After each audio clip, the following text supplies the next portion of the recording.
नमस्कार, 20 मिनट 20 खबर में आपका बहुत बहुत स्वागत है। मैं हूं आपके साथ ऋषिका। अगले 20 मिनट में हम आपको राजस्थान की 20 अहम खबरों से रूबरू कराने वाले हैं। तो चलिए शुरू करते हैं 20 मिनट में 20 खबरों का सिलसिला।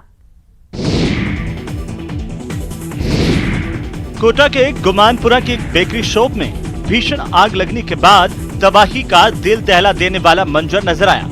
खास बात यह है कि लोकसभा अध्यक्ष के ओएसडी की 4 मंजिला बिल्डिंग में रखा हुआ तमाम तरह का सामान और दस्तावेज जलकर खाक हो गए।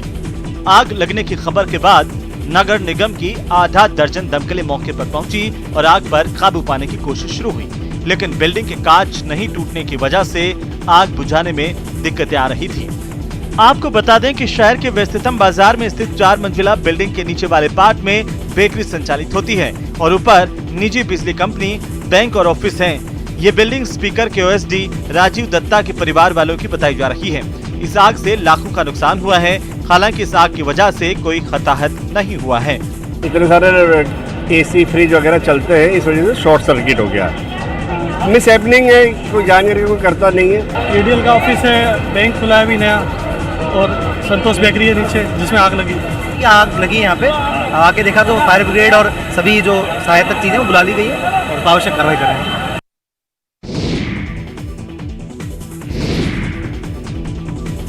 अजमेर के दौराई इलाके में बने तेल गोदाम में आज अलसुबह भीषण आग लगने से हड़कंप मच गया। गोदाम में खाने का तेल बनाने का काम होता था और साथ ही बड़ी संख्या में तेल के पीपे रखे हुए थे। आग की सूचना मिलते ही मौके पर फायर ब्रिगेड की गाड़ियों समेत सिविल डिफेंस के कर्मचारी पहुंचे और आग पर काबू पाने के प्रयास शुरू किए। आग ने देखते ही देखते विकराल रूप ले लिया और पूरा गोदाम जलकर खाक हो गया। आग की तेज ऊंची लपटों के चलते टीन शेड भी पिघलकर ढह गया, जिससे दमकल कर्मचारियों को भी परेशानी का सामना करना पड़ा। आग बुझाने के लिए अजमेर के अलावा सेंदरिया से भी गाड़ी बुलाई गई और करीब 4 घंटे की मशक्कत के बाद आग पर काबू पाया गया, लेकिन तब तक गोदाम पूरी तरह से जलकर खाक हो गया। हमने 3-4 गाड़ी लगा के कंट्रोल कर ली इसको और ये जो इसका जो शेड है वो पिघल के नीचे आ गया था, इसकी वजह से दिक्कत तो आई। फिर आग पे काबू करने की पूरी कोशिश की गई और कोशिश में हम कामयाब हैं। 90% लगभग आग बुझ चुकी है। आग पे काबू पा लिया गया है। बीकानेर नगर निगम आयुक्त गोपाल राम बिरदा का विवाद पीछा नहीं छोड़ रहा। आज कीर्ति स्तंभ क्षेत्र में अतिक्रमण तोड़ने की कार्रवाई शुरू होने के साथ ही विवाद हो गया। लोगों के विरोध को देखते हुए आयुक्त गोपाल राम बिरदा को मौके पर गाड़ी में बैठकर भागना पड़ा। दरअसल कीर्ति स्तंभ क्षेत्र में जलदाय विभाग के पास बने एक मंदिर को अतिक्रमण मानते हुए निगम की टीम आज कार्रवाई करने पहुंची थी। मंदिर के 4 दीवार पर पीला पंजा चलाने के साथ ही लोगों ने इसका विरोध करना शुरू कर दिया, जिसके बाद निगम की टीम को कार्रवाई के बीच में ही रोकनी पड़ी।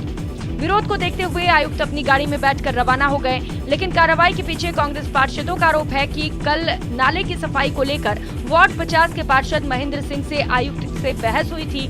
इसी से नाराज आयुक्त ने आज इस कार्रवाई को अंजाम दिया।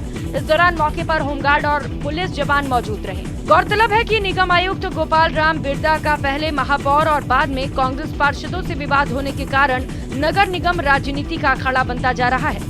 ऐसे में महापौर और कांग्रेस पार्षदों ने आयुक्त की शिकायत भी प्रदेश तक की है।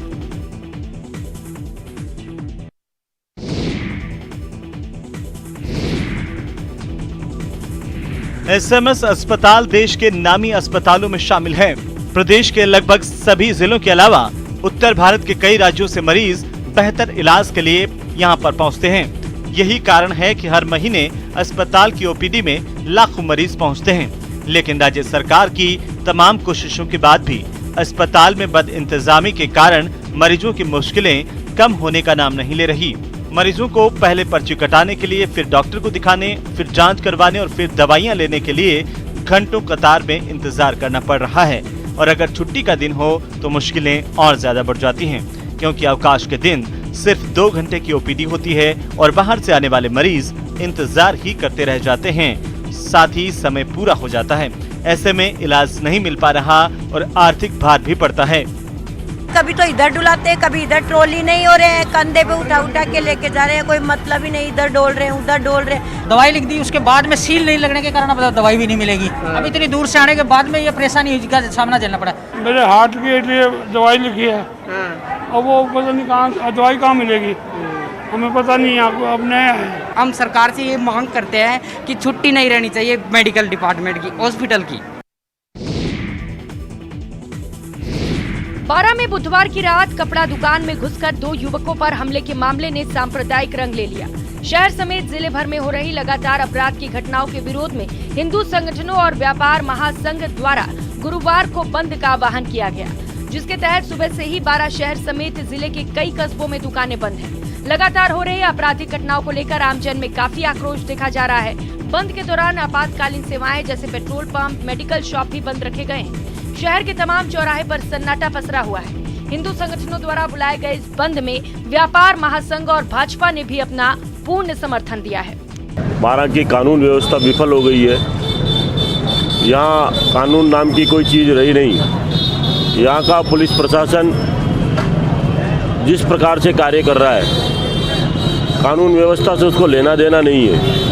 काफ़ी समय से लग रहा है 12 में पुलिस प्रशासन व्यापारी और आम जनता के स्थान पर राजनेताओं की सुरक्षा में व्यस्त है। यही कारण है कि शहर का अमन चैन माहौल पूरी तरह बिगड़ा हुआ है।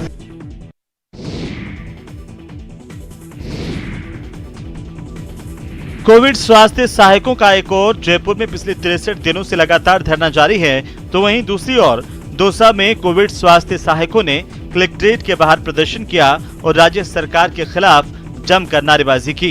इस दौरान कोविड स्वास्थ्य सहायकों ने चिकित्सा मंत्री प्रसादीलाल मीणा के खिलाफ नारेबाजी करके उनका पुतला फूंका।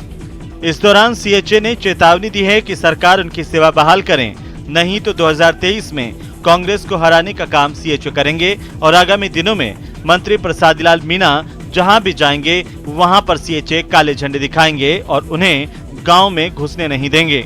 अब ये शुरुआत हुई है, ये हर डिस्ट्रिक्ट में प्रसादीलाल जी का पुतला फूंका जाएगा, जो भी और विरोध प्रदर्शन किया जाएगा और जहाँ पे जाएंगे काले झंडे दिखाए जाएंगे प्रसादीलाल जी को। ये खुली चेतावनी है एक मंत्री को।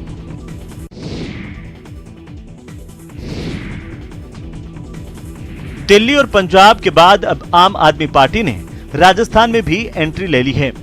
आम आदमी पार्टी के जोधपुर संभाग के केंद्रीय समन्वयक और राष्ट्रीय कार्यकारिणी के सदस्य प्रशांत कुमार जसवाल ने बाड़मेर में कार्यकर्ताओं से मिलकर अगले विधानसभा चुनावों को लेकर चर्चा की। बाड़मेर में आम आदमी पार्टी की बैठक के बाद कार्यकारिणी सदस्य प्रशांत कुमार ने कहा कि आम आदमी पार्टी राजस्थान में दिल्ली मॉडल पर चुनाव लड़ेगी। इसके लिए पार्टी ने आधार बनाना शुरू कर दिया है।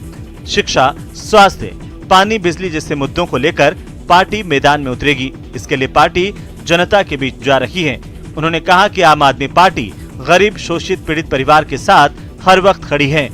हम संगठन को अंतिम आदमी तक, हर गांव तक, हर वार्ड तक पहुंचाने के लिए कटिबद्ध है और उसमें हमें जनता का पूरा सहयोग मिल रहा है। सभी लोग जो सामाजिक स्तर पर और राजनीतिक स्तर पर कार्य कर रहे हैं, वो सब लोग आम आदमी पार्टी को एक विकल्प समझ के हमें भरकस मदद कर रहे हैं।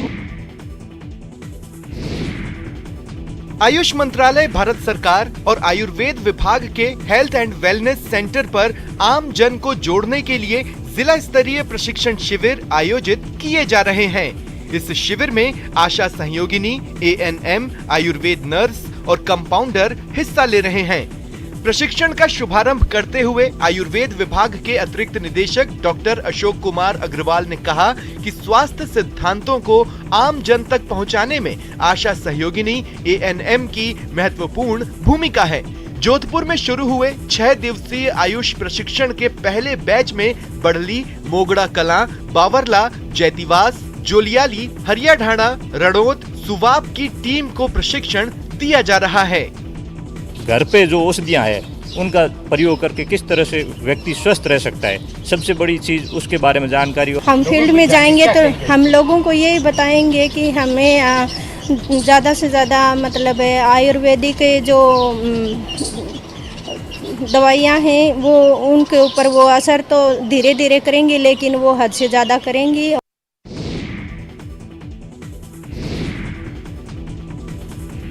मुख्यमंत्री की बजट घोषणा के तहत डूंगरपुर शहर में 6 और सागवाड़ा शहर में 2 नई इंदिरा रसोई खोली जाएगी। डूंगरपुर नगर परिषद और सागवाड़ा नगर पालिका ने नई इंदिरा रसोइयों के लिए स्थान चिन्हीकरण का काम शुरू कर दिया है। नगर परिषद आयुक्त नरपत सिंह राजपुरोहित ने बताया कि स्वायत्त शासन विभाग द्वारा वर्तमान में डूंगरपुर शहर में 3 और सागवाड़ा शहर में 1 रसोई संचालित की जा रही है। इन इंदिरा रसोइयों में रोजाना दोनों समय गरीबों को 8 रुपए में पौष्टिक और स्वादिष्ट भोजन परोसा जा रहा है। वहीं अब बजट घोषणा के तहत डूंगरपुर शहर में 6 और सागवाड़ा शहर में 2 नई इंदिरा रसोई खोली जानी है। उसी दिशा में नगर परिषद डूंगरपुर में 6 नई इंदिरा रसोइयाँ खोली जाने प्रस्तावित है और उसी संबंध में हमने 6 स्थान चिन्हित किए और निर्माण कार्य हम शुरू करवा देंगे 1-2 दिन में।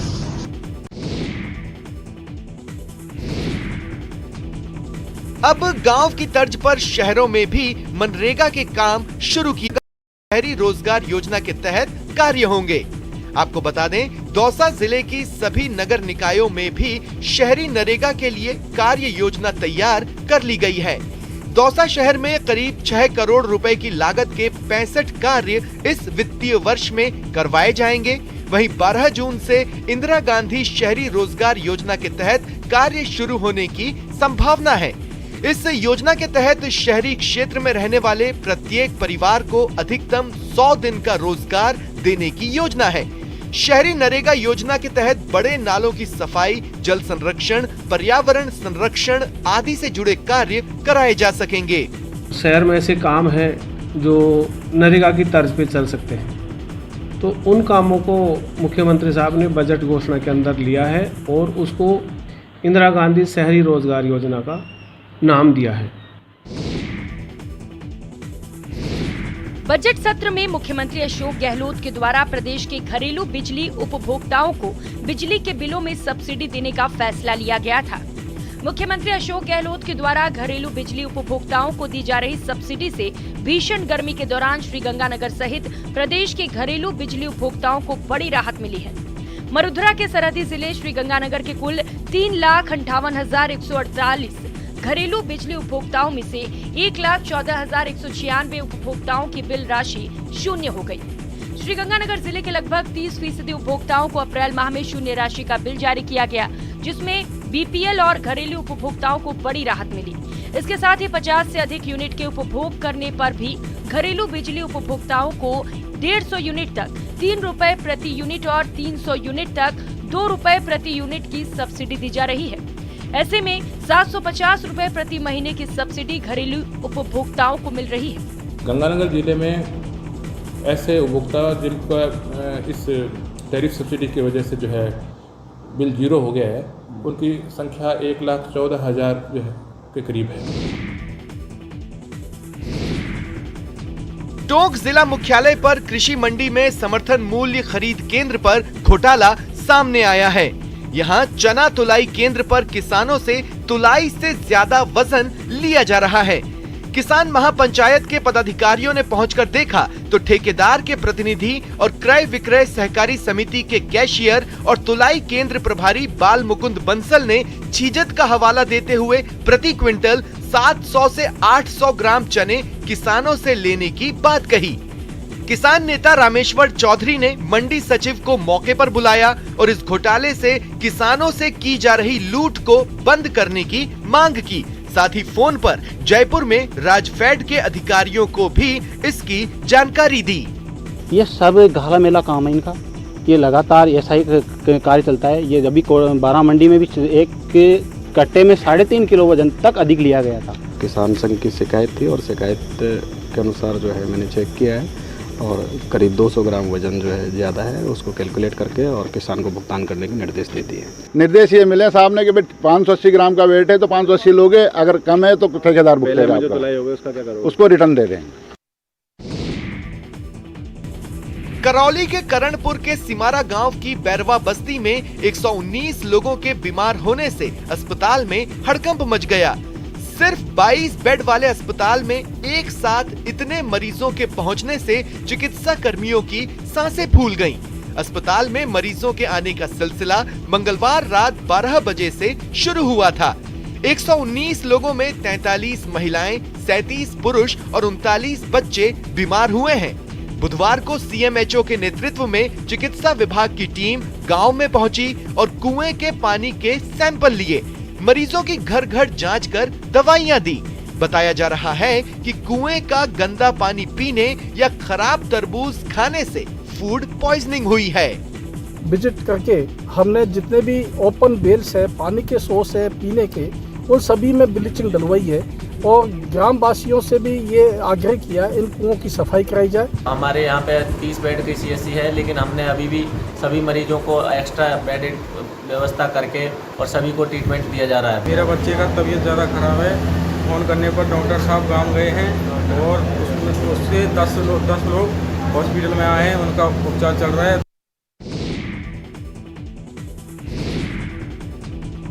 भीषण गर्मी के इस दौर में पीने के पानी का संकट अजमेर में लगातार बढ़ता ही जा रहा है। एमडीएस यूनिवर्सिटी अजमेर में यूनिवर्सिटी प्रशासन की सुस्ती के चलते छात्र छात्राओं को पीने का पानी नसीब नहीं हो पा रहा।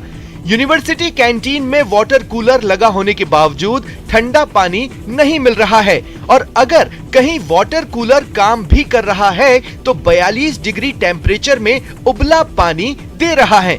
इस अव्यवस्था के चलते छात्र छात्राओं को पानी खरीद के पीने पर मजबूर होना पड़ रहा है।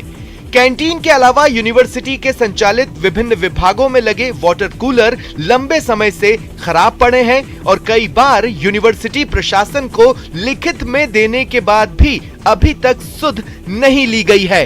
पानी की पीने की कोई व्यवस्था नहीं है, वाटर कूलर होते हुए भी खराब है। हमें रोज 20 रुपए की बोतल लेके यहाँ पे खरीद के पीना पड़ता है। हमने बहुत सारे डिपार्टमेंटों में जा के देखा, वाटर कूलर है लेकिन वो चालू नहीं है, उनमें ठंडा पानी नहीं है। कई बार प्रशासन को लिखित में जानकारी दे दी कि पानी की व्यवस्था कराई जाए। यहाँ 42 डिग्री का तापमान होने के बाद स्टूडेंट पानी के लिए तरस रहे हैं। कोटा के बहुचर्चित अपेक्षा ग्रुप चिटफंड कंपनी घोटाले के मामले में गुमानपुरा थाना एसएचओ और एएसआई पर गाज गिरी है। एसएचओ और एएसआई पर आरोप है कि इन्होंने कंपनी के डायरेक्टर से साठगांठ कर कंपनी की प्रॉपर्टी को बिकवाने में मदद की है। इतना ही नहीं, जिन 4 डायरेक्टर्स को पुलिस ने अब तक गिरफ्तार किया है, उन्हें पुलिस हिरासत से रजिस्ट्री ऑफिस ले जाकर कंपनी की प्रॉपर्टी को अन्य लोगों को बिकवाने में भी मदद की है। मामले में लापरवाही बरतने और मुस्लिमों को गिरफ्तार नहीं करने के आरोपों के चलते एसएचओ लखनलाल मीणा और एएसआई रेहाना को सस्पेंड किया गया। कोटा सिटी एसपी केसर सिंह शेखावत ने बताया कि अपेक्षा ग्रुप कंपनी के खिलाफ गुमानपुरा थाने में मुकदमा दर्ज है, जिस पर आरोप है कि उसने शहर के 3500 से ज्यादा लोगों को अपना शिकार बनाया और उनसे 200 करोड़ की ठगी की है। पीड़ित लोगों की शिकायत पर अपेक्षा ग्रुप कंपनी के 38 निदेशकों के खिलाफ 2 जनवरी को एफआईआर दर्ज हुई थी, जिसमें अभी तक महज 4 आरोपियों की ही गिरफ्तारी हो पाई है। और एक रेहाना अब्बास नाम की एएसआई है गुमानपुरा थाने में, जिसको ये सारे परिवार दिए गए थे, उसने कोई कार्रवाई नहीं की, पटके रखा। इसलिए दोनों को निलंबित किया गया। पूरे प्रकरण की जांच एडिशनल एसपी हेडक्वार्टर राजेश मील को दी गई है। इसमें और किसी का भी इन्वॉल्वमेंट होगा तो उनके खिलाफ भी कार्रवाई की जाएगी। उत्तर पश्चिम रेलवे में पर्यावरण अनुकूल रेल संचालन के लिए ब्रॉडगेज लाइनों का विद्युतीकरण का काम तेज गति से जारी है। उत्तर पश्चिम रेलवे में 2014 तक ट्रैक विद्युतीकरण 0 किलोमीटर था, लेकिन 2014 के बाद उत्तर पश्चिम रेलवे में विद्युतीकरण के लिए केंद्र सरकार ने बजट प्रदान किया और पिछले 8 सालों में 2864 किलोमीटर ट्रैक को पूरी तरह से इलेक्ट्रीफाई किया गया है। पूरी उत्तर पश्चिम रेलवे पर अभी तक 2864 रूट किलोमीटर का विद्युतीकरण हो चुका है। हमारा लक्ष्य है कि दिसंबर 2023 तक पूरा उत्तर पश्चिम रेलवे का मार्ग विद्युतीकरण हो जाएगा। हालांकि जो लक्ष्य 2022 तक तय किया गया था वो अब तक पूरा नहीं हो पाया और अब नया लक्ष्य 2023 तक का दिया गया है। चुनौती यह है कि 2014 से 2022 तक 2864 किलोमीटर तक का काम ही पूरा किया गया है, तो अगले आखिरकार कुछ महीनों में 2500 किलोमीटर के ट्रैक का काम कैसे पूरा होगा। भरतपुर के कंकड़वाली कुइया के पास की रहने वाली दीपेश कुमारी ने भरतपुर का नाम रोशन किया है। यूपीएससी की परीक्षा पास कर दीपेश कुमारी ने 93वीं रैंक हासिल की है। दीपेश कुमारी के पिता चाट पकौड़ी का ठेला लगाते हैं और उसी से उन्होंने दीपेश कुमारी को इस मुकाम तक पहुंचाया कि आज उसने यूपीएससी की परीक्षा पास करने में सफलता हासिल की है। अपनी सफलता का श्रेय दीपेश कुमारी ने अपने पिता गोविंद शर्मा और अपनी माता उषा को दिया। उसने कहा कि आर्थिक तंगी से गुजरने के बावजूद भी माता पिता ने मुझे अच्छी शिक्षा दिलाई और उसके बाद मैं इस मुकाम तक पहुंची। दीपेश कुमारी 5 भाई बहनों में सबसे बड़ी हैं। दीपेश कुमारी की शिक्षा अच्छी होने के कारण उसे हर जगह स्कॉलरशिप मिली और उसी का सहारा लेकर उसने आगे की पढ़ाई की।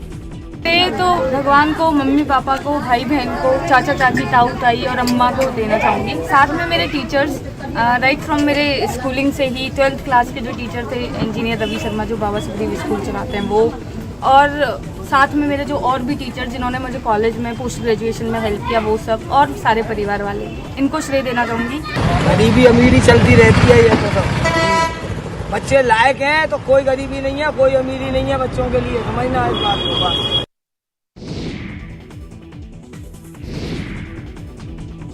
महाराणा प्रताप की 482वीं जयंती पर मेवाड़ के पूर्व राज परिवार के सदस्य और महाराणा प्रताप के वंशज लक्ष्य राज सिंह मेवाड़ मोती मगरी स्थित प्रताप स्मारक पहुंचे। लक्ष्य राज सिंह मेवाड़ ने महाराणा प्रताप को याद करते हुए उन्हें पुष्पांजलि अर्पित की। वहीं प्रताप स्मारक पर हो रहे हवन में भी शामिल हुए। लक्ष्यराज सिंह मेवाड़ ने महाराणा प्रताप की 482वीं जयंती के उपलक्ष्य में 482 किलो का लड्डू का भोग लगाया। उदयपुर और आसपास के इलाकों से प्रमुख पंडितों ने पूरे विधि विधान के साथ हवन संपूर्ण कराया। पुष्पांजलि कार्यक्रम के बाद लक्ष्यराज सिंह मेवाड़ ने वहां मौजूद लोगों के साथ फोटो सेशन किया। आलोचना करने वालों के कभी भी स्मारक नहीं बने। हम लोगों को ये कोशिश करनी चाहिए कि आज हमारे पास में इस राष्ट्र के अंदर वीर शिरोमणि महाराणा प्रताप के नाम से एक सोच हमारे देश को, हमारे राष्ट्र को ये धरोहर उपलब्ध है और हमारे को उनके नक्शे कदम पर चलने का प्रयास करना चाहिए।